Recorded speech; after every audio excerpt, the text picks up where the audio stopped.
ગુજરાત સરકાર, રાજ્ય કે સત્તાઓ ધ્રુજતી હોય એવા વ્યક્તિ આજે એક પત્ર લખીને ભલામણ કરે છે કે ભાઈ મારે ઉપવાસમાં બેસવું પડશે. જો પ્રજાના પ્રશ્નો હોય, ગટરના પ્રશ્નો હોય અને એની પાછળનો બીજો કોઈ એજન્ડા ન હોય તો હાર્દિકે 100% ઉપવાસ શું ગમે તે કરવું પડે, કારણ કે એને પ્રતિનિધિ સમાજે બનાવ્યો છે, લોકોએ બનાવ્યો છે, એને પત્ર લખવો પડ્યો છે. એ એક ધારાસભ્ય તરીકે તો ઠીક છે, પણ એક પ્રતિનિધિ તરીકે પણ બહુ ગંભીર બાબત છે અને સરકાર માટે તો એટલો બધો ગંભીર વિષય છે કે એક તમારા મેન્ડેટમાં ચૂંટાયેલા આવડી મોટી બહુમતીમાં સરકાર હોય ત્યારે જો ધારાસભ્યને ઉપવાસ ઉપર બેસવું પડે એટલે નિર્ણયો લેવામાં સરકારને અત્યારે ક્યાં તકલીફ પડી રહી છે, ક્યાં એના ધારાસભ્યો નારાજ થઈ રહ્યા છે. વિરમગામના પ્રશ્નો માટે હાર્દિકે દરેક વસ્તુ કરી છૂટવી જોઈએ એવું મારું અંગત માનવું છે. પણ ઓવરઓલ હાર્દિકની નારાજગી ત્યારે જ સામે બહાર આવી છે કારણ કે 2.5 વર્ષનો સમય થયો એ ધારાસભ્ય થયા એને. આજે 3 વર્ષ પૂરા થવામાં 2-3 મહિના બાકી છે ત્યારે એ વ્યક્તિ એમ કે છે કે મારે ઉપવાસમાં બેસવું પડે એટલે ક્યાંક ને ક્યાંક ઓવરઓલ તમામ પ્રશ્નોમાં ધારાસભ્યની વાત સંભળાતી નથી. હાર્દિક પટેલ ને ધારાસભ્ય બનવાની કોઈ જરૂર મારા હિસાબથી છે જ નહીં, હતી પણ નહીં. એમને ફક્ત પ્રજાના અવાજો ઉઠાવીને લોકોને વાચા આપવાનો એમનો સારામાં સારો પ્રતિનિધિત્વ કરતું વ્યક્તિત્વ હતું. હાર્દિકે અત્યારે 2 વર્ષ સહન કર્યું. મેં તમને કીધું એ જ વાત બહુ ગંભીર છે કે 2 વર્ષથી સરકારની વાતમાં એ અવાજ ઉઠાવવાના બદલે સરકાર પાસે માંગણી કરી રહ્યો હતો કે ભાઈ તમે જલ્દી પતાવો, આ મારા પ્રશ્નો પૂરા કરો, બરાબર ને. આજે 2 વર્ષ પછી પણ હું એમ કહું છું કે એને મોડું કર્યું છે, એના સ્વભાવ મુજબ એને મોડું કર્યું છે. નમસ્કાર, આપ જોઈ રહ્યા છો ટીવી 13 ગુજરાતી ડિજિટલ. હું છું આપની સાથે બંસી રાજપૂત. આજે આપની સમક્ષ આવવાની જરૂર પડી છે કારણ કે વિરમગામથી હાર્દિક પટેલ કે જે એક સમયે પાટીદાર આંદોલન અને પાટીદાર નેતા અને સાથે સાથે એનો એક ચહેરો રહ્યા છે અને જે રીતે આપણે આખી પરિસ્થિતિ આપણને ખબર જ છે, તેમનો એક પત્ર સામે આવ્યો છે જે એમણે સીએમ ને લખ્યો છે. પત્રમાં એમણે વિરમગામના જે વિકાસને લઈને, વિરમગામની અત્યારે જે પરિસ્થિતિ છે તેને લઈને આખી જે વાત છે તે કરી છે. પરંતુ સવાલ એ થાય છે કે એક સમયે પાટીદાર આંદોલનને વખતે જે હાર્દિક પટેલે આખું ગુજરાત ધૂણાવી નાખ્યું હતું અને જે હાર્દિક પટેલના તેવર જોવા મળ્યા હતા, શું આજે હાર્દિક પટેલને સ્થાનિક લેવલે પોતાની વાતચીત મૂકવા માટે પણ આ રીતે સીએમને પત્ર લખવો પડે છે? ઘણા બધા સવાલો છે અને આજ તમામ મુદ્દા પર મારી સાથે વાતચીત કરવા માટે આજે આપણી સાથે જોડાશે હર્ષદ પરમાર છે, જે સ્થાનિક અને ત્યાંના પત્રકાર પણ છે. તેમની પાસેથી આપણે પેલા તો હર્ષદભાઈ, સ્વાગત છે આપનું. જી નમસ્કાર. જે રીતે આજે હાર્દિક પટેલે સીએમ ને પત્ર લખ્યો છે, વિરમગામની પરિસ્થિતિ, ખાડાની પરિસ્થિતિ, આ તે, ત્યારે પેલા તો મારે વિરમગામની અત્યારની જે સ્થાનિક લેવલે પરિસ્થિતિ છે ઓવરઓલ વિકાસની દ્રષ્ટિએ વાત કરીએ કે તે મુદ્દાઓની દ્રષ્ટિએ વાત કરીએ તો શું છે? હાલ તો વિરમગામમાં છેલ્લા ઘણા સમયથી વિરમગામના જે બેઝિક પ્રશ્નો જે છે એમાં ખાસ કરીને ગટરના પ્રશ્નો. વિરમગામના કોઈ પણ વિસ્તાર એવા નથી કે જ્યાં આગળ આજની તારીખમાં ગટરો ઉભરાતી નથી. બધી જ જગ્યાએ બધા જ વિસ્તારોમાં ગટરોના ગંદા પાણીઓ રોડ ઉપર ફર્યા જ રહે. જયારે પણ વોટર સપ્લાય, પાણી સપ્લાય ચાલુ થાય એટલે ઓટોમેટિકલી પાણી રોડ ઉપર આવી જાય. હવે એમણે એ ગટર લાઈનનું રિપેર કરવા માટે આજ દિન સુધી એમના કોન્ટ્રાક્ટરોને દર મહિને ગટર રિપેરિંગ, સાફ સફાઈ કરવા માટે કોન્ટ્રાક્ટરને મહિને 10 લાખ રૂપિયા નગરપાલિકા આપે છે. બરાબર. તો પણ એ કોન્ટ્રાક્ટરો પાસે પૂરતા સાધનો નથી, બહારથી મશીનો લાવવા પડે. હાર્દિકભાઈ પાસે જીયુડીસી વાળા પાસેથી મંગાવે તોય આજની તારીખમાં એ ગટરોના પ્રશ્નો સોલ્વ થતા નથી. દરેક વિસ્તારમાં નાની સોસાયટીથી ઘણો વ્યવસ્થિત કામ કરે છે, લોકો પૈસા આપે છે, તો મતલબ શું અટકે છે કે ક્યાં કામગીરી? કારણ કે બેન એમની પાસે જે માણસો જ એમના જે કામ કરવા વાળા જે છે એ એકચ્યુઅલમાં ટેકનિકલ માણસો એમની પાસે છે જ નહીં. બરાબર. જે બાબત આ ગટરનું મશીનો ચલાવવા માટે કે એના માટેના અથવા તો એ જે તે કામ જે તે સમયે થતું હોય એ સમયે નગરપાલિકાના કોઈ જવાબદાર એન્જિનિયરો એ જગ્યા સ્થળ ઉપર હાજર હોતા જ નથી. તો અત્યારે વિરમગામના જે સ્થાનિક જે સ્ટેન્ડિંગ કમિટીના બધા મેમ્બરો છે, કોર્પોરેટરો છે, ધારાસભ્યો છે, શું કહી વિરમગામ રહ્યા છે? નગરપાલિકાની અંદર 36 કાઉન્સિલરો છે. એમાંથી લગભગ 28 કાઉન્સિલરો ભાજપના છે, સમર્થન વાળા. બરાબર. હવે એમણે એમના વિસ્તારના કોઈ પણ કામો લઈને નગરપાલિકામાં ચીફ ઓફિસરને રજૂઆત કરે તો ચીફ ઓફિસર એક પણ પ્રમુખ સિવાય નહીં, પ્રમુખ તો ઠીક છે પણ કોઈ કાઉન્સિલરો નહીં. ભાઈ જયેશભાઈ પટેલ છે જે ચીફ ઓફિસર, એ કોઈને ગાંઠતા નથી. બરાબર. હવે કદાચ એમને મને લાગે છે કે બદલી કરાઈને જવું હોય ને હાર્દિકભાઈ એમને જવા નથી દેતા, કારણ કે મેં તો એવું પણ જાણ્યું હતું કે કાઉન્સિલરો ભેગા થઈ અને સીએમ સાહેબને રજૂઆત કરવા ગયા હતા કે ભાઈ આમને બદલો, તોય સીએમ સાહેબ એમને બદલતા નથી, અથવા તો હાર્દિકભાઈ લોકો એવું કહે છે કે હાર્દિકભાઈ એમને જવા દેતા નથી. અને હાર્દિકભાઈ અચ્છા. લોકોની રજૂઆત કરે, લોકો રજૂઆત કરવા જાય એટલે હાર્દિકભાઈ એવું કહે કે ભાઈ તમે પેલા નગરપાલિકામાં જાઓ, નગરપાલિકા તમને ના પાડે અથવા તો તમારા કામ ના થાય તો તમે મારી પાસે આવો. બરાબર. હાર્દિકભાઈ આવો જવાબ આપે. આજે હાર્દિકભાઈએ જે સીધો સીએમ ને પત્ર લખ્યો છે, જ્યાં ખરેખર આમ જોઈએ તો કારણ કે એમને હાર્દિકભાઈએ આ પત્ર લખવાનું મારું અંગત એવું માનવું છે કે ભાઈ જેમ લોકોમાં ચર્ચા ચાલે છે કે હાર્દિકભાઈ સંગઠનના માણસોને સાથે રાખતા નથી, સંકલનમાં રહેતા નથી, બરાબર. અને એના કારણે કદાચ પબ્લિકમાં એમના વિશે જે વાતો થઈ રહી છે ને જે રોષ છે પબ્લિકમાં, જે આ કામો ગટરોના છે કે પીવાના પાણીની સમસ્યાઓ છે, આ બધી જે કઈ સમસ્યાઓ છે એનાથી વિરમગામની પ્રજા એટલી હદે કંટાળેલી છે, બરાબર, કે જેનો ખ્યાલ કદાચ ધારાસભ્યશ્રીને આવી ગયો હોય એટલે ધારાસભ્યશ્રીએ એમનું ધ્યાન થોડુંક આમ ડાયવર્ટ કરવા માટે સીએમ સાહેબને પત્ર લખ્યો હોય એવું મારું અંગત માનવું છે. બરાબર. એટલે અત્યારે આમ જોઈએ તો સ્થાનિક લેવલે જો પ્રજાના પ્રશ્નોની વાત કરીએ તો ધારાસભ્ય શ્રી માટે લોકોનો વલણ કે અપ્રોચ કેવું જોવા મળી રહ્યું છે?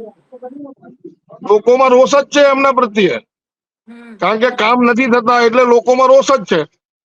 બરાબર. અને હવે 3-4 મહિના, 4 મહિના, 4-5 મહિના પછી ફરી ઇલેક્શન આવશે એટલે લોકો હવે જે કઈ ભાજપના કે બીજા ત્રીજા જે કઈ ઉમેદવારો ઉભા રહેશે એ પ્રજા પાસે કયા મુદ્દા માટે કયા મુદ્દો વાપરીને વોટ લેવા જશે, કારણ કે આટલા વર્ષોમાં 5 વર્ષ નગરપાલિકાના પૂરા થવા આવ્યા તો 5 વર્ષની અંદર લોકોના કોઈ પ્રશ્નો તો હલ થયા જ નથી, તો હવે કેવી રીતે વોટ લેવા જવાના ભાજપના નામે? છેલ્લા 3-4 મહિનામાં અચાનક ખાડા યાદ આવ્યા ને એમાં પણ સીધો હા, સીએમ અને હવે આટલા વર્ષો જતા રહ્યા, 4.5 વર્ષ ઉપર સમય જતો રહ્યો, 5 વર્ષ પૂરા થવાની તૈયારી છે એટલે હવે અમને બધું આ યાદ આવ્યું. અને હાર્દિકભાઈ ખુદ પણ 3 વર્ષ જેવું થઈ ગયું ચૂંટાઈને આવ્યા, તો તારે હાર્દિકભાઈ ના પ્રશ્નો હતા દેખાતા? બરાબર. બરાબર. એટલે એટલે એવું કહી પ્રજામાં શકીએ રોષ તો છે હર્ષદભાઈ જ. કે એક સમયે જે હાર્દિક પટેલ કે પાટીદાર અનામત આંદોલનની જેમણે શરૂઆત કરી એનો ચહેરો આખું ગુજરાત જેને ધૂણાવી નાખ્યું, ઘણા બધા નેતાઓને ધૂણાવી નાખ્યા, સાથે સાથે સત્તા પરિવર્તનનું મુખ્ય કારણ પણ બન્યા પાટીદાર આંદોલન કહી શકાય, તો એમાં કોઈ અતિશયોક્તિ નથી. એ હાર્દિક પટેલનું આજે ધારાસભ્ય તરીકે પણ એમના જ પક્ષમાં કોઈ નથી સાંભળી રહ્યું એવું કહી શકાય કે વિરોધ છે એવું કહી શકાય? પક્ષમાં ઉપલા લેવલે કદાચ એમનું માનપાન હશે, પણ અહીંયા સ્થાનિક લેવલે તો મારું માનવું છે કે હાર્દિકભાઈનો બહુ વિરોધ ચાલી રહ્યો છે. બરાબર. પક્ષમાં ઉપલા લેવલે કદાચ હાર્દિકભાઈને કોઈ લોકો માનતા હોય, કોઈ નેતાઓ માનતા હોય અથવા તો એમને સપોર્ટ પણ કરતા હોય, પણ સ્થાનિક લેવલે સંગઠનની જે વાત કરીએ તો સંગઠનમાં એમનું માન હવે ઓછું થતું જાય છે. અને એ માન ઓછું થાય છે એવો એમને ખ્યાલ આવી ગયો એટલે એમણે લોકોનો પ્રેમ જીતવા માટે કે લોકોને એવું કહ્યું કે લેટર લખવો પડ્યો સીએમ સાહેબને મારે પ્રજાની પડખે રહેવું પડશે, કદાચ આવું બન્યું હોય. બરાબર. કારણ કે છેલ્લે હાર્દિક પટેલે એક સભા કરી હતી, એમાં જે રીતનો હાર્દિક પટેલે 200 જેટલા જે કોર્પોરેટરનો ઉલ્લેખ કરીને વાત કરી હતી કે કોઈ, અને આ જે મુદ્દો છે ખાસ કરીને અત્યારની જે રજૂઆતનો એવો છે કે સ્ટેન્ડિંગ કમિટીને કરવાનો હોય, ત્યાંના લોકલ લોકો સાથે વાત કરીને એને આ પ્રજાના પ્રશ્નો છે તેને નિપટાવવાના હોય, તમે ધારાસભ્ય છો, તમે આ વસ્તુ કરી શકો છો. અને સાથે સાથે સામે પક્ષે પણ પક્ષના જ લોકો પાસેથી પણ એવી પ્રતિક્રિયાઓ અને નિવેદનો સામે આવ્યા હતા કે ભાઈ તમે જે વિચારધારાની વાત કરી રહ્યા છો એ વિચારધારા સાથે અમે તો વર્ષોથી જોડાયેલા છે, એટલે ક્યાંક ને ક્યાંક એ અંદરો અંદરનો એક ક્લેશ જોવા મળી રહ્યો છે અથવા તો સામે આવી રહ્યો છે ખરો? હા, ઘણું અંદરો અંદર એમના પક્ષના જ માણસો. હવે હમણાં થોડા દિવસ પહેલાની જો આપને વાત કરું કે એમના ભારતીય જનતા પાર્ટીના મહિલા મોરચાના પ્રમુખ પ્રીતિબેન ઠક્કર દ્વારા એમની સોસાયટીના રહીશોને સાથે રાખી અને નગરપાલિકામાં હલ્લાબોલ કરવામાં આવ્યો, બરાબર. એમના બીજેપીના મહામંત્રી, બરાબર, એમના બીજા કાઉન્સિલરો, ભારતીય જનતા પાર્ટીના કાઉન્સિલરો જ ભારતીય જનતા પાર્ટીની વિરુદ્ધમાં ને અધિકારીઓની વિરુદ્ધમાં સોશિયલ મીડિયામાં એક વોર ચાલતી હોય, બરાબર, તો એને આપણે શું સમજવું? એનાથી સ્પષ્ટ થાય છે કે ભાઈ એમને વિરોધ બધી જગ્યાએ ચાલી રહ્યો છે અને એમણે કોઈ અધિકારીઓ પાસે કામ નથી કરાવી રહ્યા, એમનાથી એમને કોઈ ગાંઠતું નથી એટલે એમણે સીએમ સાહેબને આવો પત્ર લખ્યો હોય એવું લાગે છે. બરાબર. એમાં પણ આજે ખુદ મુખ્યમંત્રી જ્યારે દિલ્હીમાં છે, કેબિનેટ વિસ્તરણની વાતો થઈ રહી છે, પ્રદેશ પ્રમુખ બદલાવાની વાત થઈ રહી છે, એમાં પણ આ બધા નેતાઓ અત્યારે ફરી પાછા સક્રિય થયા હોય પોતાની હાજરી પુરાવવા માટે, એવું પણ ક્યાંક દેખાઈ હા, રહ્યું એવું છે. બને 100% બને એવું. 100% વાત સાચી છે કે ભાઈ એમને કઈ નેતાગીરી કે અથવા તો કઈ બદલાવવાનું હોય અને એની અંદર એમને મંત્રી પદ જોઈતું હોય એવું પણ લોકો ચર્ચા ચાલી રહી, લોકો એવી પણ કોમેન્ટો કરવા માંડ્યા છે કે ભાઈ આ તો બધો રોષ એમના એટલા માટે છે કે એમને મંત્રી નથી બનાવવામાં આવ્યા, હમ એટલે આ લેટર લખીને આવું સીએમ સાહેબની સામે બાયું ચડાયું હોય એવું દેખાવાનો પ્રયત્ન કર્યો હોય. હાર્દિક પટેલની જો વાત કરવામાં આવે, ક્યાંક ને ક્યાંક પાટીદાર અનામત આંદોલન સમયથી આ વસ્તુ જોવા મળી રહી છે કે જે તે સમયે એમને જયારે આંદોલનની શરૂઆત કરી ત્યારે પણ સ્થાનિક અને એમના જે સાથીદારો હતા એમની સાથે એમને નાના મોટા વાંધા પડ્યા, વિચારભેદ, મતભેદ ક્યાંક ને ક્યાંક જોવા મળ્યા. પછી તે કોઈ બીજા પક્ષમાં ગયા, ત્યાં પણ એમની ફરિયાદ આ જ હતી. આજે ફરી તેઓ ભાજપના ધારાસભ્ય છે તો ત્યાં પણ લોકલ લેવલે જે લોકો સાથે ટીમમાં કામ કરવાનું છે ત્યાં પણ એમની સમસ્યા તો એ જ જોવા મળી રહી છે. 100% સાચી વાત છે. કારણ કે એમણે સંકલન, એમને જે પાર્ટીના માણસોને સાથે રાખી અને જે સંકલન થી કામ કરવું જોઈએ એ સંકલનનો એમનામાં અભાવ છે, એ વાત સાચી છે. બરાબર. એટલે શું આગળના સમયમાં શું લાગી રહ્યું છે કે હવે દાખલા તરીકે આ પત્ર લખ્યો છે કે અત્યારે જે રીતના ગતિવિધિઓ, કારણ કે તમે સ્થાનિક લેવલે તમે વધારે ત્યાંની પ્રોપર જે પરિસ્થિતિ એમને છે તમે એમને વધારે મારું વાતો માનવા કરી. મુજબ, મારા અંગત માનવા મુજબ બેન એવું છે કે હાર્દિક ભાઈએ હવે જો ખરેખર એમને આટલો બધો વિરમગામના પ્રશ્નો માટે એમને ખરેખર એટલું બધું હોય તો પહેલા તો એમણે જે સંકલન સમિતિની, જે જિલ્લા કલેક્ટરમાં સંકલન સમિતિની બેઠકો થતી હોય હર મહિને, એની અંદર એ રજૂઆતો કરવી જોઈએ. અથવા તો એમણે કરી છે અને કોઈ કામ નથી કરતું એના માટે એમણે લેટર લખ્યો હોય, પણ સ્થાનિક લેવલે જ્યાં સુધી એમણે સંકલન નહીં સુધારે પાર્ટીના માણસો સાથે, બરાબર, ત્યાં સુધી તો મારું માનવું છે કે આ કોઈ કામ થશે નહીં. કારણ કે સ્થાનિક એમના જે કોર્પોરેટરો છે, બરાબર, એમના જ કોઈના કામ નથી થતા. બિલકુલ બિલકુલ. એમના વિસ્તારના એટલે એક કામ અશોકભાઈ, નથી, આ તો નગરપાલિકાના અધિકારીઓ એમને પરિસ્થિતિ થઈ ગાંઠતા જ કે નથી. સ્થાનિક લેવલે સૌથી વધારે નેતાઓ અને એવા નેતાઓ કે જે આક્રોશપૂર્ણ પ્રજાની જે રજૂઆત છે તે કરી શકે, કામ કરાવી શકે, એવા નેતાઓનું પ્રભુત્વ સૌથી વધારે. હાર્દિક પટેલની તો ડેફિનેટલી છાપ એવી છે કે સરસ રીતે પ્રજાના પ્રશ્નોને વાચા આપી શકે છે, એને ઓલું કરાવી શકે છે.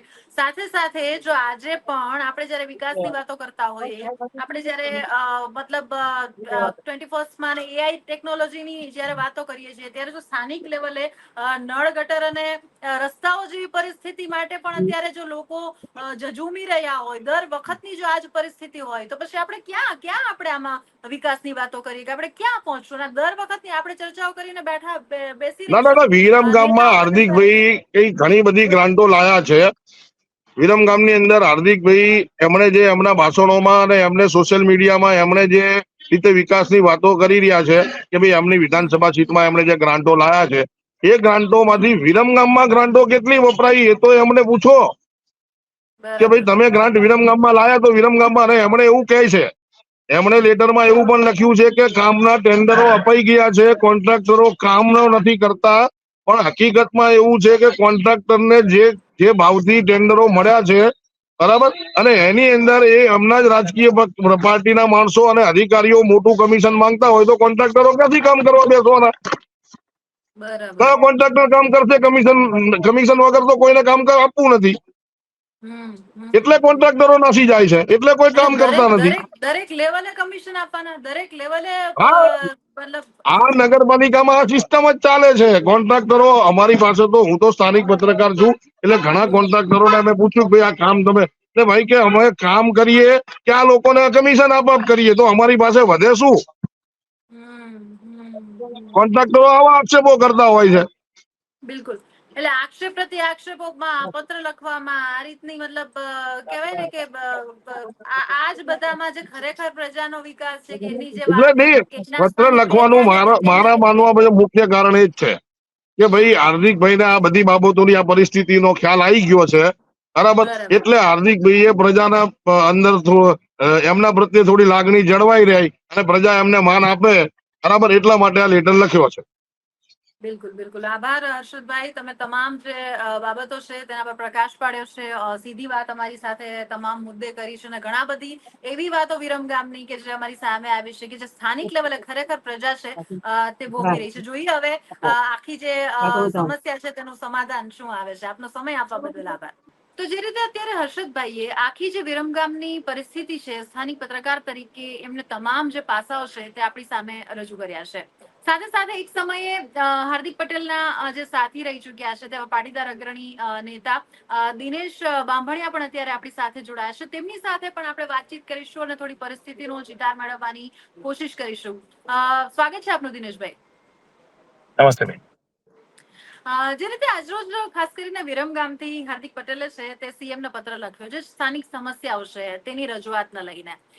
સવાલ મારો અહીંયા એ છે કે જે તે સમયે પાટીદાર અનામત આંદોલનના મુદ્દા સાથે તમે લોકો જયારે બહાર આવ્યા હતા, આખું આંદોલનની શરૂઆત થઈ હતી, તે સમયે જે હાર્દિકનું વલણ અને અગ્રેશન જોવા મળી રહ્યું હતું, આજે ક્યાંક ને ક્યાંક પાર્ટીની અંદર સ્થાનિક સંકલનનો અભાવ દિનેશભાઈ કદાચ જોવા મળતો હોય એ પ્રકારની પરિસ્થિતિ કે એમને પોતાના જ વિસ્તારની જે સ્થાનિક સમસ્યાઓ છે તેની રજૂઆત માટે પણ ત્યાંની કમિટી સાથે નહીં પરંતુ સીએમ ને પત્ર લખવાની જરૂર પડે છે. બેન, આમાં એક સ્વાભાવિક વાત એવી છે કે એક લડાયક નેતા પાર્ટીના મેન્ડેટ નીચે ચૂંટાય છે, પછી પાર્ટીના કોઈ પણ પ્રશ્નોમાં હાયા હા કરવાની હોય છે. એ સામાન્ય એક બધાનો અત્યારની એમ પ્રથા રહી છે. હાર્દિક પટેલ જયારે પાટીદાર આંદોલન કે અન્ય કોઈ પણ આંદોલનમાં જયારે એ વ્યક્તિ નેતૃત્વ કરતા હતા ત્યારે ક્યારેય કોમ્પ્રોમાઇઝની વાત કે પ્રજાને લક્ષીને જે કઈ પ્રશ્નો હોય એમાં ક્યારેય કોમ્પ્રોમાઇઝની વાત એને નહોતી કરી. આજે જે એને પત્ર લખવો પડ્યો છે એ એક ધારાસભ્ય તરીકે તો ઠીક છે, પણ એક પ્રતિનિધિ તરીકે પણ બહુ ગંભીર બાબત છે અને સરકાર માટે તો એટલો બધો ગંભીર વિષય છે કે એક તમારા મેન્ડેટમાં ચૂંટાયેલા આવડી મોટી બહુમતીમાં સરકાર હોય ત્યારે જો ધારાસભ્યને ઉપવાસ પર બેસવું પડે એટલે નિર્ણયો લેવામાં સરકારને અત્યારે ક્યાં તકલીફ પડી રહી છે, ક્યાં એના ધારાસભ્યો નારાજ થઈ રહ્યા છે. આપણે અત્યારે હાર્દિકની વાત કરી, ઓવરઓલ ગુજરાતના ઘણા બધા નેતાઓ અત્યારે અલગ અલગ પ્રકારે નારાજગી સરકાર સામે દર્શાવી રહ્યા છે. આપણે વાત કરી રહ્યા છીએ હાર્દિકના વિષયની, તો વિરમગામના પ્રશ્નો માટે હાર્દિકે દરેક વસ્તુ કરી છૂટવી જોઈએ એવું મારું અંગત માનવું છે. જો પ્રજાના પ્રશ્નો હોય, ગટરના પ્રશ્નો હોય અને એની પાછળનો બીજો કોઈ એજન્ડા ન હોય તો હાર્દિકે 100% ઉપવાસ શું ગમે તે કરવું પડે, કારણ કે એને પ્રતિનિધિ સમાજે બનાવ્યો છે, લોકોએ બનાવ્યો છે. હવે આજે સરકાર જો હાર્દિક પટેલની માંગણી ન સ્વીકારે અને હાર્દિક પાછી ભારતીય જનતા પાર્ટી કે પાર્ટીના મેન્ડેટની અંદર વાતો કરવા મળશે તો ભૂતકાળમાં જે થયું છે એ હાર્દિકના માટે થશે. અત્યારે એક સામાન્ય પ્રશ્ન છે આમ કહેવા જઈએ એટલે, કારણ કે વહીવટી બાબત છે અને નગરપાલિકાના લેવલથી આ વહીવટ પતી જાય એવો એક પ્રશ્ન છે કે ભાઈ ગટર ઉભરાય છે, આ છે, મારા કામો થતા નથી. પણ ઓવરઓલ હાર્દિકની નારાજગી ત્યારે જ સામે બહાર આવી છે કારણ કે 2.5 વર્ષનો સમય થયો એ ધારાસભ્ય થયા એને. આજે 3 વર્ષ પૂરા થવામાં 2-3 મહિના બાકી છે ત્યારે એ વ્યક્તિ એમ કે છે કે મારે ઉપવાસમાં બેસવું પડે એટલે ક્યાંક ને ક્યાંક ઓવરઓલ તમામ પ્રશ્નોમાં ધારાસભ્યની વાત સંભળાતી નથી એવું મને લાગે છે. એક સમયનો જેના કહેવાય ને કે જેનાથી ગુજરાત સરકાર, રાજ્ય કે સત્તાઓ ધ્રુજતી હોય એવા વ્યક્તિ આજે એક પત્ર લખીને ભલામણ કરે છે કે ભાઈ મારે ઉપવાસમાં બેસવું પડશે. એટલે આ પણ એક સમાજની સામે હરીસો છે, કમનસીબી છે. પણ હાર્દિકે જે પ્રશ્ન ઉઠાવ્યો છે, ભલે જ્યારથી પણ ઉઠાવ્યો છે, એ લોકોના હિતમાં છે. ગટરના પ્રશ્નો હોય કે એડમિનિસ્ટ્રેશન જયારે કામ ન કરતું હોય ત્યારે હાર્દિકની નૈતિક જવાબદારી છે. હું તો એવું કહું છું કે હાર્દિકે મોડું કર્યું છે કોઈ પણ પ્રશ્ન ઉઠાવવામાં. આવી રીતે એમણે પહેલેથી સરકારને નાક દબાવવું જોઈતું હતું. એને જયારે પ્રશ્નો આવે ત્યારે સરકારની સામે અવાજ ઉઠાવવો જોઈએ. મુદ્દો એ જ છે ને દિનેશભાઈ કે જે રીતે તમે પોતે કહ્યું કે એક સમયે જેનાથી આખું ગુજરાત જેમણે ધૂણાવી નાખ્યું એ હાર્દિક પટેલ, એ જે મતલબ જે રીતના આકોટા કરતા હતા, પ્રજાને એમની પાસેથી બહુ બધી અપેક્ષા હોય, પરંતુ એ જ હાર્દિક પટેલ ધારાસભ્ય તરીકે અત્યારે જે સામાન્ય જે પ્રશ્નો છે એ પણ 3 વર્ષમાં નથી સુલઝાવી શક્યા. કે ઉભરાતી ગટરો છે, રસ્તાઓ છે, આ તો બહુ સામાન્ય વાતો છે કે જે દરેક પ્રજા છે તે પોતાના નેતાઓ નગરપાલિકા પાસે લેવલના અપેક્ષા પ્રશ્નો છે આ રાખતી બધા. હોય. એક્ઝેક્ટલી, બહુ સામાન્ય પ્રશ્નો છે. અનામત જે છે એના મુદ્દે તમે સરકારને મતલબ તમારા એના ઘૂંટણે લાવી દીધા અને એની એ વાત તમે મનાવી દીધી, પરંતુ તમે આ પ્રશ્ન નથી મતલબ સુલઝાવી શકતા. સવાલ તો થાય. બેન, મારો ત્યાં જ પ્રશ્ન છે કે કોઈ પણ લીડર જ્યારે તમે એજન્ડા સાથે નીકળો છો અને સમાજની સાથે કે લોકોની સાથે, તમારા વિસ્તારના પ્રજા સાથે તમે જે એજન્ડા સાથે લડાઈ કરવા નીકળ્યા છો ત્યારે તમે તમારું સ્ટેટમેન્ટ ચેન્જ કરો છો, અથવા જેની સામે અવાજ ઉઠાવવાનો હતો એની બદલે સાથે તમે એની બેસીને સત્તા ભોગવવાની તૈયારી કરો છો, ત્યારે આ સ્થિતિ દરેક વ્યક્તિની થાય છે. હાર્દિક પટેલ હોય, અન્ય ઘણા બધા લીડરો એવા છે કે તમે જે જાણો છો કે જે લોકો આંદોલનકારીઓ હોય અથવા કોઈ સમાજની કે કોઈ વિસ્તારની વાત લઈને એને પ્રતિનિધિત્વ કર્યું હોય, પછી સરકાર સાથે ધારાસભ્યની ટિકિટ મળે અથવા કોઈ સત્તા મળે અથવા ચૂંટાવાનો ઈચ્છા થાય અને એ દરેક વસ્તુમાં કોમ્પ્રોમાઇઝ કરે, એટલે આ સ્થિતિ ઊભી થાય છે. દરેક વ્યક્તિ માટે છે. હાર્દિક પટેલ ને ધારાસભ્ય બનવાની કોઈ જરૂર મારા હિસાબથી છે જ નહીં, હતી પણ નહીં. એમને ફક્ત પ્રજાના અવાજો ઉઠાવીને લોકોને વાચા આપવાનો એમનો સારામાં સારો પ્રતિનિધિત્વ કરતું વ્યક્તિત્વ હતું. પરંતુ ક્યાંક ને ક્યાંક આ જે સત્તામાં સાથે જે સમય થયો એના લીધે આ વિરોધનો પ્રશ્ન અત્યારે ઉભો થયો છે. મેં આપને ફરીથી કહું અને કે જે તે સામાન્ય સમયે પ્રશ્ન સવાલ છે, નગરપાલિકા બિલકુલ લેવલનો પ્રશ્ન છે. એક્ઝેક્ટલી. સાથે સાથે સવાલ એ પણ એટલે થાય આ દિનેશભાઈ, પ્રશ્ન કારણ માટેને કે તમે ઉપવાસ તો કરવા પડે એ તો બહુ ખૂબ જ ગંભીર બાબત છે.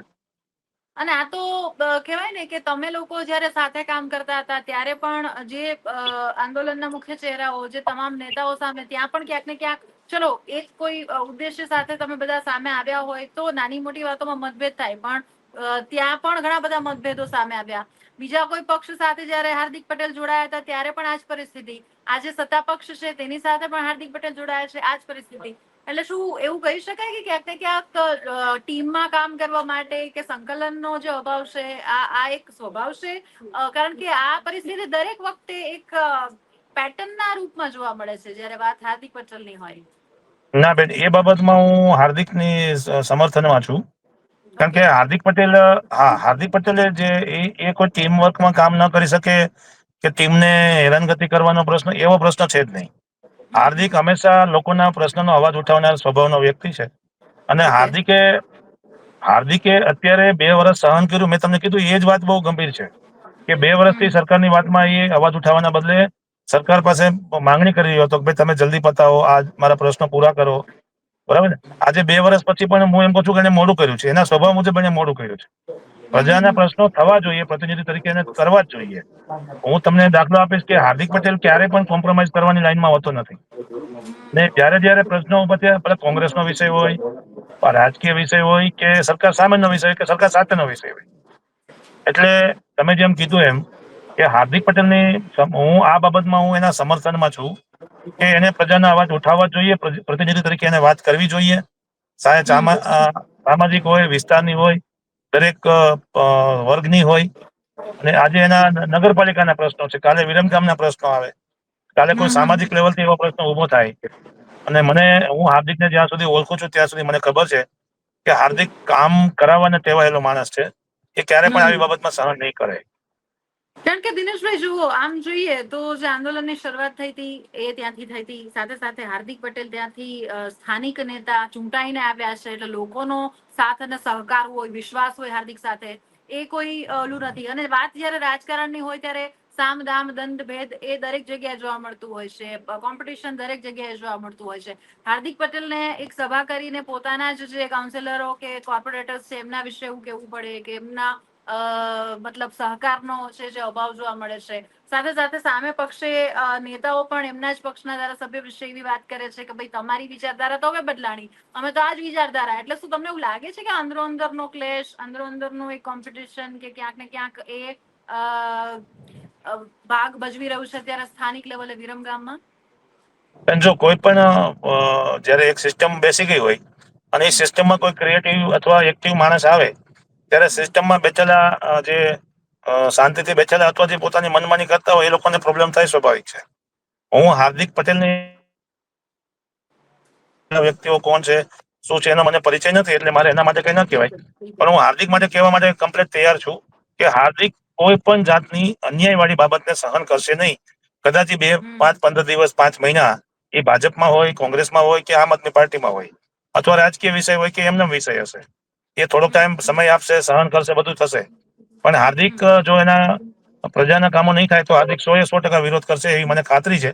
કારણ કે એનો સ્વભાવ રહેલો છે કે એ કોઈ પણ બાબતમાં એટલું બધું કોમ્પ્રોમાઇઝ નહીં કરે કે એ એના વિસ્તારના કે એના લોકોના પ્રશ્નો માં બાજુમાં મૂકીને એ સત્તા ભોગવવાની તૈયારી કરશે. એક જ બેન, પક્ષ આપે એક જ સમુદાયના નેતાઓ. જી બોલો બોલો. એક વચ્ચે વાત કરી કે પાટીદાર આંદોલનના સભ્યો અલગ અલગ રીતે થયા. બેન, 2019 સુધી મુખ્ય ટીમમાંથી કોઈ પણ વ્યક્તિ જુદું થયું નહોતું. બધાનો એજન્ડા એક જ હતો કે પાટીદાર આંદોલનના અનામતની માંગણી સ્વીકારવી જોઈએ. હવે આપણે એવું માનો કે એક મોટો સમૂહ ભેગો થયો, એમાંથી 5-25 લોકો કદાચ આ ટીમમાંથી અલગ થયા હોય, પણ મુખ્ય ટીમે જ્યાં સુધી રિઝર્વેશનનો પ્રશ્ન પૂરો ન થયો, જ્યાં સુધી પાટીદાર અનામત આંદોલન સમિતિની માંગણીનું વિસર્જન ન થયું, ત્યાં સુધી કોઈ પણ રાજકીય પક્ષની વિચારધારામાં કોઈ પણ વ્યક્તિઓ જોડાયા નથી. મુખ્ય લોકોની વાત કરી રહ્યો છું. અન્ય સાથે કોઈ ફેસ હોય, કોઈ ચહેરાઓ હોય, એ વાત અલગ છે. પણ જે કોર કમિટી અથવા જે સ્થાપક લોકો હતા, બરાબર છે, એ સ્થાપક લોકો કોઈ પણ વ્યક્તિ ક્યારેય પણ અન્ય પાર્ટી સાથે જોડાયો નહોતો કે રાજકારણમાં જોડાયો નહોતો. 2019માં મુવમેન્ટ પૂરી થઈ પછી તમામ શ્રેષ્ઠ કીધું હતું કે ભાઈ પોતાના વિસ્તારના, પોતાના વતનના અથવા પોતાના કાર્યક્ષેત્રના કાર્યો કરવા માટે તમે તમારું રાજકીય સ્ટેન્ડ લઈ શકો છો. એટલે એમાં ક્યાંય મતભેદનો પ્રશ્ન નતો. આ બધું સામૂહિક નિર્ણય થયો હતો. હાર્દિક પટેલને કોંગ્રેસમાં જવું, ભાજપમાં જવું એ એનો વ્યક્તિગત વિચાર છે, કારણ કે એ સામાજિક લેવલે વિચાર નહોતો. પાટીદાર આંદોલન સમિતિનું વિસર્જન કરવું એ બધા સાથે મળીને કર્યું હતું. રાઈટ. સાથે સાથે અત્યારે આમ જોઈએ તો એવું કહી શકાય દિનેશભાઈ, કારણ કે આંદોલન બાદ ઘણો સમય થઈ ગયો છે, બધા જ પોતપોતાની રીતે પોતાની કરિયરમાં અલગ અલગ જગ્યા પર સેટ થઈ ગયા છે. વાત હાર્દિક પટેલની કરીએ, કારણ કે મુખ્ય ચહેરો રહ્યા છે હંમેશાથી, અને જે રીતનો એમનો આખો થ્રુ આઉટ અપ્રોચ રહ્યો છે, એમની રજૂઆતો રહી છે. હાર્દિક પટેલમાં as a person, as a નેતા તરીકે પણ ઘણી બધી મેચ્યોરિટી, એમના જે આક્રોશપૂર્ણ જેમનું વલણ હતું એમાં પણ ઘણો બદલાવ આવ્યો છે, કારણ કે તમારે તેમને મળવાનું પણ એ રીતે થતું હશે. જો બેન, દરેક વ્યક્તિ, અમે લોકો પણ એક સમય એવો હતો તો અમે તોડફોડ સિવાય કોઈ માંગણી કરતા નહોતા. હંમેશા અમે સરકાર પાસે જૂટવીને લેવાની, માથાકૂટ કરીને લેવાની કે આંદોલન કરીને લેવાની જ અમે પ્રથા રાખી હતી. 2019માં આંદોલનનો એક મોમેન્ટ પૂરી થયા પછી સમાજના ઘણા બધા પ્રશ્નો આવતા હોય છે, લોકોના પ્રશ્નો આવતા હોય છે. સામાજિક લેવલે હોય, રાજકીય લેવલે હોય કે વિસ્તાર લેવલે હોય. એમાં હાર્દિક હોય, કિરીટભાઈ હોય, અમારે ઘણા બધા ધારાસભ્યો, પદાધિકારીઓ અત્યારે છે જ, જિલ્લામાં છે, કોઈ જિલ્લા પ્રમુખોમાં છે, કોઈ દરેક પક્ષમાં અલગ રીતે જોડાયેલા છે. પણ જયારે આવા પ્રશ્નો આવતા હોય છે, ત્યારે સામૂહિક રીતે બધા લોકો જોડાઈને મેચ્યોરિટીથી આઉટવે તમે કીધું એમ એક એજન્ડા તો ક્લિયર છે કે ભાઈ લોકોના કામ થવા જોઈએ. કયા પ્રકારથી થાય છે, એની મેથડ શું છે, એ અલગ અલગ હોય છે. મેં કીધું એમ કે હાર્દિકે 2 વર્ષથી લોકોના ઘણા બધા વિરમગામમાં કામ કર્યા જ હશે અને કર્યા પણ છે, પણ ક્યાંક એવો થાય છે કે એક કામની પાછળ એને લાંબો સમય લાગે છે, ત્યારે માણસ એ આંદોલનનો પણ રસ્તો લઈ શકે છે. એટલે હું તો એવું કહું છું કે મેચ્યોરિટી સાથે સમયની જરૂરિયાત પ્રમાણે જે લોકો કામ કરાવી શકે એ સાચો જનપ્રતિનિધિ કહેવાય. બિલકુલ. આભાર દિનેશભાઈ, તમારો સમય આપવા બદલ, અને તમામ મુદ્દા પર બહુ જ સીધી રીતે તમે મારી સાથે જે આખા પ્રકાશ પાડ્યો છે, વાત કરી છે. અને બસ આ જ પ્રકારના મુદ્દાઓ સાથે અમે લોકો તમારી સમક્ષ જોડાતા રહેશું, કારણ કે જે રીતે આખી દિનેશભાઈ અત્યારે પોતાની જે રજૂઆત કરી છે, કે ઓવરઓલ આપણે અત્યારે વાત કરીએ, વાત એ જ છે કે નેતાઓનું કામ શું છે, કે ભાઈ તમને ચૂંટાઈને પ્રજા પોતાનો વિશ્વાસ રાખીને તમને જયારે ચૂંટીને લાવે છે, તો તમે તમારી સ્થાનિક લેવલે એમના જે સામાન્ય જે જરૂરિયાત છે, જીવન જરૂરિયાતની વસ્તુઓ, જે વ્યવસ્થા છે, સુવિધાઓ છે, તે પૂરી પાડો. અને આ અત્યારે જે વાત રસ્તાઓની હોય કે ગટરોની હોય, આ બહુ સામાન્ય અને ગામની પરિસ્થિતિ છે. એવું નથી કે ફક્ત વિરમગામમાં આ પરિસ્થિતિ છે. અત્યારે તમામ ગુજરાતના નાના મોટા શહેરો લઈ લો, ત્યાં આ જ પરિસ્થિતિ, ક્યાંક ખોદકામ ચાલુ છે, ક્યાંક ખાડાઓ પડી ગયા છે, ક્યાંક પુલ પડી રહ્યા છે, ક્યાંક મતલબ જે રીતે અત્યારે રસ્તાઓ છે તે મગરની પીઠ જેવા જોવા મળી રહ્યા છે. લોકોને એટલી પરેશાની છે કે કેટલા મહિનાઓથી લોકો મતલબ ફક્ત કોઈ એમની રજૂઆત સાંભળે, કદાચ રસ્તાઓ બની જાય છે, કોઈ નેતા આનું આગમન છે તો રસ્તાઓ રાતોરાત બની જાય છે. બીજી રીતે ફરી પાછી ફોન લાઈનો નાખવાની છે, કે ભાઈ ગટરોની લાઈનો નાખવાની છે, ફરી પાછું ખોદકામ થાય છે, અને પ્રજાની પરિસ્થિતિ જેમની તેમ. પ્રજા ફક્ત એટલું જ ઈચ્છે છે કે ભાઈ અમારી જે સામાન્ય જે અત્યારે રોજિંદી જે જરૂરિયાતો છે, રોજિંદી જે પરિસ્થિતિ છે, એનો ઉકેલ આ નેતાઓ લાવે, અને એને અમે ચૂંટીને લાવશું. આ જ પ્રકારની ચર્ચાઓ સાથે અમે તમારી સમક્ષ જોડાતા રહીશું. જોતા રહો TV 13 ગુજરાતી. નમસ્કાર.